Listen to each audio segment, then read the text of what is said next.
Well, hello there, my beautiful tadpoles. My name is Kai, as you have probably deduced from the name of my channel.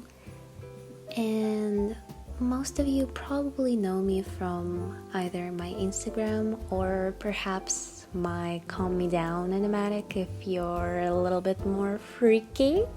But anyway, that thing was something Yep, not gonna talk about that right now. Anyway, I just wanted to pop in and kind of show that I'm not a disembodied artist type of thing, and that I am a person who exists and who has a voice, and this voice is speaking to you right now as I am drawing on the screen. That's right, today I am going to be talking about my art process. That's the word. Thank you, brain. A lot of you guys have been asking different questions about my art process, and I have decided that it's finally time to talk about it in a YouTube video.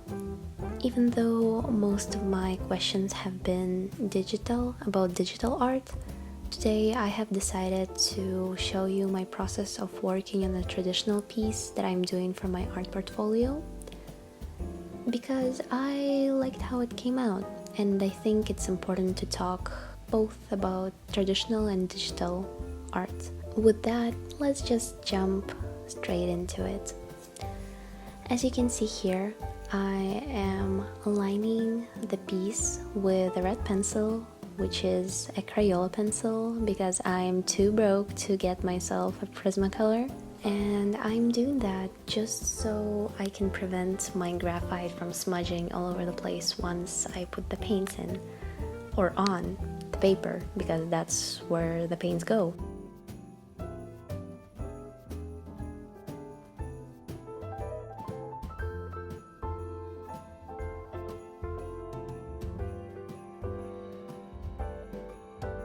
And here you can see that I'm starting to actually paint the thing, which is, wow, very exciting. The first thing I do is establish my values. Even if I don't have the full range yet, I am looking at my reference, of course, because references are very important, kids. And I am trying to pinpoint the main sources of light and the main shadows that are being cast by Flesh. Her left side, or it's her right side, but to us it's her left side, whatever. Her left side is the one that is covered in shadow, and so you can see that I'm putting all my shadows in there, following my reference, and it is helping me to establish my main values and my main shapes, and it's helping me to accentuate things like her cheekbones and her chin and her nose and make it pop out of the face like it does in real life. Because we can't turn her around and see that her nose is long. The only way we can fully appreciate how much her nose sticks out of her face is by giving it proper shading, and that's what I'm trying to do here. I'm trying to appreciate the length of her nose. Anyway, that got a little bit weird, but we're just gonna pretend that never happened and move on. So here you can see that I have already put my main values in, and I'm just adding a little bit more contrast. I am filling in her brows and doing her hair and making sure that I have different areas that pop out of the face and adding in more contrast, because that is very, very important on the piece. Sometimes it can be scary to add something that sticks out like a sore thumb, but in the end it can really be beneficial to the piece overall, no matter how scary it is to start. And a lot of the times it's just like this in art.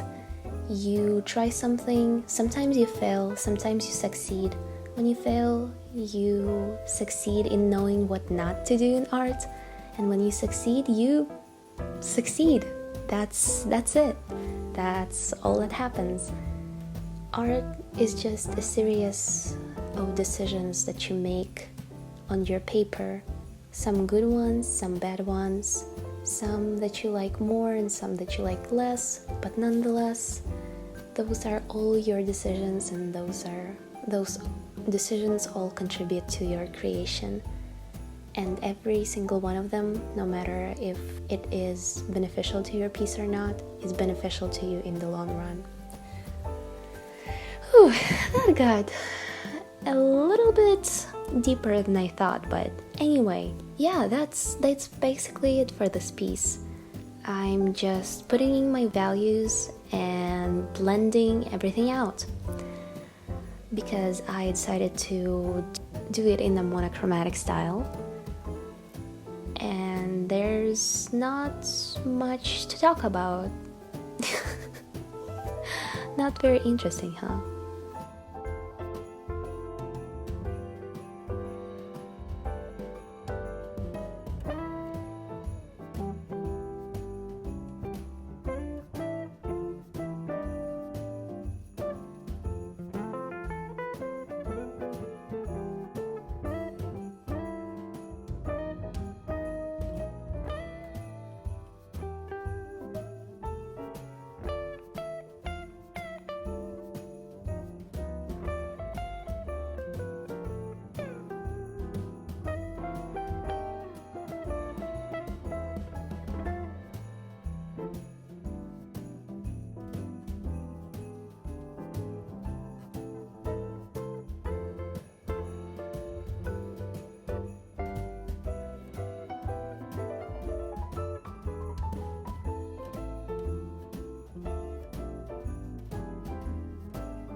And now that I am done talking about the art process, which wasn't very impressive, I am going to answer some of your questions. Probably just a couple, but I want to talk to you guys, even if it has been like 2 months since you've asked them.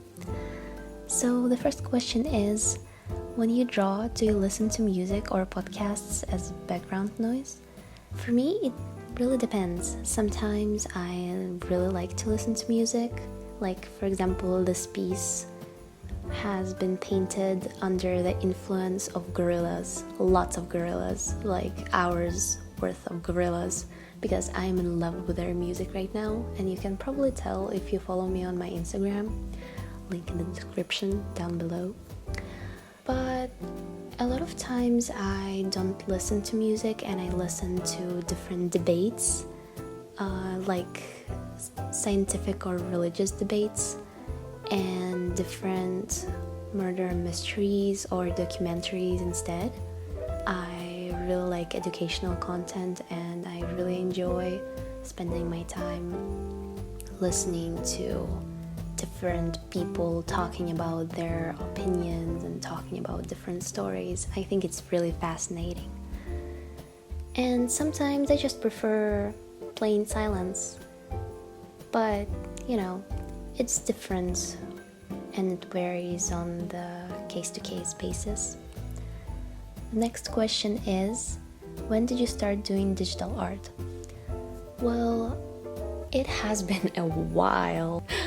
I think I started doing digital art when I was either 11 or 12, and I used to take pictures of my sketches and trace them with a mouth not with a mouth, but with a mouse on my computer and color them in. And it was painful to do, but I somehow did it, and I still have some of those pieces that I will never show to the world. And then I got my first tablet when I was around 14 years old, I think. and it didn't go very well. I didn't use it much because my hand-eye coordination sucked and I couldn't get myself to actually draw on the computer. And then about 7 to 8 months ago, I got my iPad, and it has been one of the best decisions I've ever made and the best investment in my life, because it has kickstarted my love for digital art so much. Without it, I don't think I would be able to start doing digital art so extensively. Yeah, it really helped me to get into it, and I'm really grateful to this puppy because it is an essential part of my art process. And I think that's it. I don't really have time for any more questions, so thank you. The video is ending, and thank you for watching. It was really nice hanging out with you guys, and I hope you have enjoyed it as well. Thank you for sticking around with me if you made it this far, and hope to see you again next time. See you guys.